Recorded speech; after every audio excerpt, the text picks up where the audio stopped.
क्या आप जानते हैं कि बंगाल का विभाजन क्यों हुआ था, किसने किया था और बंगाल विभाजन होने के प्रमुख कारण कौन कौन से थे?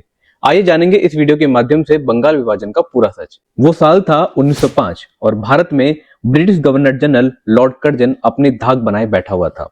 वो चाहता था कि बंगाल का विभाजन किया जाए, मगर उसके दिमाग में एक क्वेश्चन था कि बंगाल का विभाजन किस मुद्दे पे किया जाए। तो उसने अपना मुख्य कारण बताया अपनी समिति के सामने, और मुख्य कारण था कि प्रशासनिक कारण के कारण मैं बंगाल को विभाजित करना चाहता हूं। हम बात करेंगे प्रशासनिक कारण के बारे में, मतलब एडमिनिस्ट्रेशन रीजन के बारे में। बंगाल प्रांत भारत का सबसे बड़ा प्रांत हुआ करता था। लगभग 8 करोड़ लोग वहां निवास करते थे।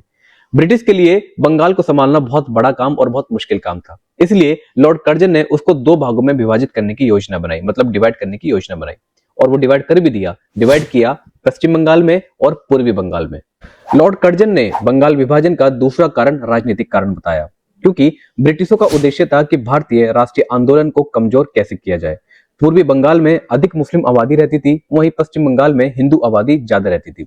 विभाजन से हिंदू और मुस्लिम समुदायों के बीच एक बहुत बड़ा विभाजन पैदा हो गया, जिसके कारण बंगाल विभाजन करना एक आम और आसान काम हो गया।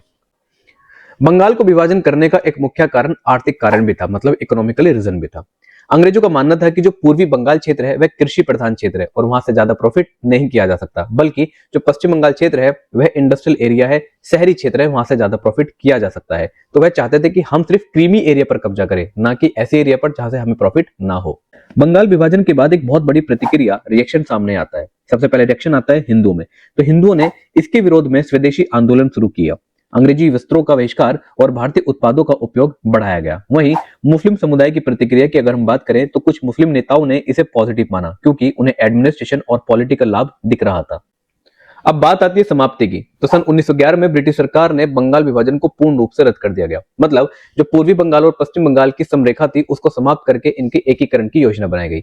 जिस दिन बंगाल विभाजन को रद्द किया जा रहा था उस दिन एक घोषणा और होती है कि भाई भारत की एक नई राजधानी भी होनी चाहिए, क्योंकि हमारी पहली राजधानी कोलकाता थी। अब कोलकाता की जगह एक नई राजधानी सामने आती है, और वो राजधानी कौन सी है आपको पता है? आंसर है दिल्ली। अगर जानकारी अच्छी लगे तो प्लीज इसे शेयर एंड कमेंट कर देना। जय हिंद, जय भारत।